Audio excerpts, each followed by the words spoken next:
And I recognize a lot of faces out there. Yes, need a couple more over here. Let's see. Got a couple back here that are claimed yet. First being, why would file alignment be necessary, or why would alignment be necessary? And of course, you can all kind of chuckle a little bit and agree that you've all had customers that would stress that alignment is very important. Yes.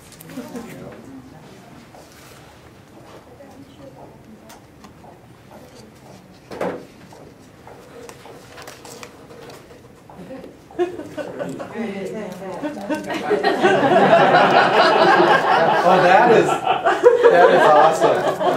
That was very effective. And I'm done. Okay.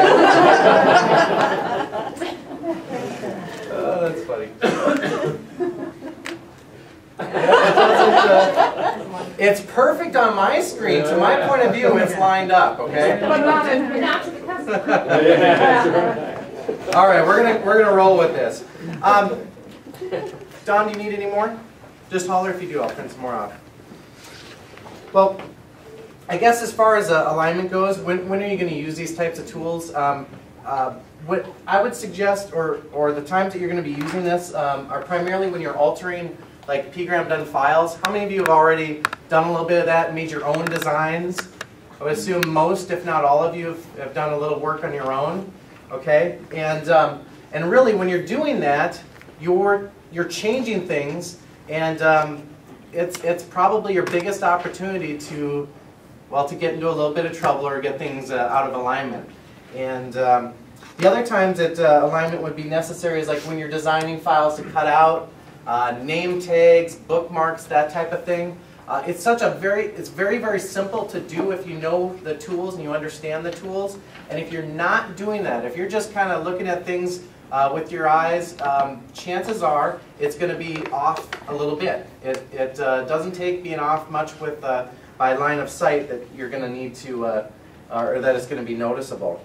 And then you're going to have customers that want a little different design on some of the standard files that we have. I mean, how many of you have just opened up a simple pen, something like that, and there's like one name of text and they want two. They want like double lines or something like that. And you're thinking, P-gram Dunn, why didn't you make a file with 2 lines of text here? I'm going to show you how to quickly take care of your customer in those situations. And again, like I said, I think some of you out here, maybe half, maybe more, are probably quite comfortable with some of these things. So again, and don't hesitate to challenge me with questions as we go through this too. But and then of course the last one is in the instance that a P-gram Dunn file may be out of alignment. I don't know who wrote that. I bet it was Jerry. Yeah. Okay, so I'm gonna go through some of the basics, and then we'll come back around to some demos here. The tools that we're going to use, we've got the control button. Everyone comfortable with the control button? You know how to select multiple objects, that type of thing? Was it coffee being served up there? I don't know.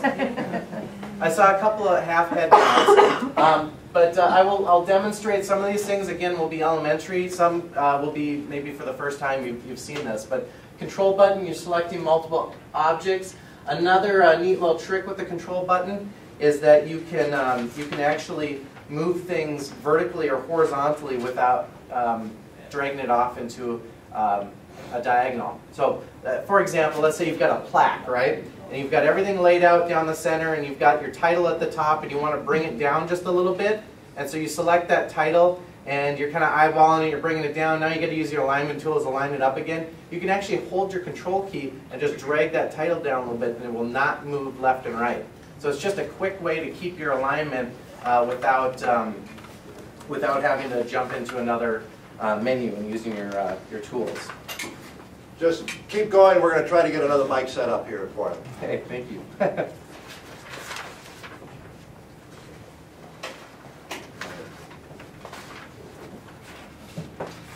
All right, some other tools that we use are the alignment toolbar. Anybody in here, is this the first time you've ever heard of the alignment toolbar? Our apologies. Besides Curtis, anybody else not heard of the alignment or use the alignment toolbar? Okay, so I want to kind of go over some of that stuff because testing. Hello. Good morning. How's that back there? Is that better? All right. Okay, so I'm going to go over the alignment toolbar because it is very important that we're using tools to align things up. I'm getting some feedback. That's what the problem. That feedback you're getting is probably cell phone. Really? That's what? You have the other mic on? I guess Mr. Thompson. It could be anyone's cell phone, not yours, not just yours. I will take everyone's cell phone. I think we fixed it. The other thing, the F2 button. Anybody first time you heard of the F2 button? A couple, okay. No, these are great because these are tips and tricks to speed things up, okay? And the F2 button we use is to precisely resize, rotate, and move an object. Grouping and ungrouping. How many of you are comfortable or have done some grouping and ungrouping before? Okay, so I see a little more hands on that. That was the one I thought maybe there would be less hands up. And then lastly, your rulers. We all notice there's some rulers along the sides of the software. How many of you have already like dragged your ruler down onto your page and that type of a thing? Anybody? Okay, well that's good. So I've got some tips and tricks that are going to help some people here. This is good. Yes, Peter, can you hear me okay? The young ears can hear me well. All right. I know. All right, we're going to start with some basics here, okay? And this is something, again, it's pretty simple, but I want to go over some rules here because you've all been through class, okay? You've had the introduction, now you're out there, you're actually doing this, and what? You may have remembered 15% or something like that. Anybody less than 15% of what I talked about in class? Okay, a couple hands.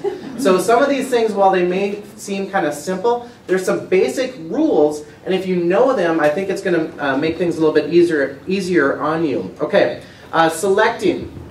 I'm going to demonstrate this, but selecting, it's a pretty simple concept, okay? We've all selected an object before. We all know that you need to be in select mode. Your cursor needs to look like an arrow. I'll demonstrate that. We always select our anchor first. Remember me talking about that in class? Now what's our anchor? Our anchor is the item that's not going to move. So if we're going to align things up, we're going to select the item that stays still. And then we're going to line things up to that. And we can do that by holding the control button down. Or we can also select other objects by dragging a selection box.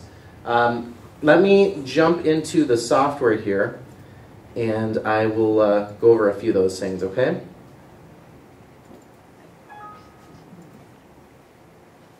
Okay, I'm going to talk loud again because I need to use my hands, so bear with me here. You might be able to use the other mic. Now that you got your cell phone on. My cell phone doesn't even work down here. But it was still on. I know.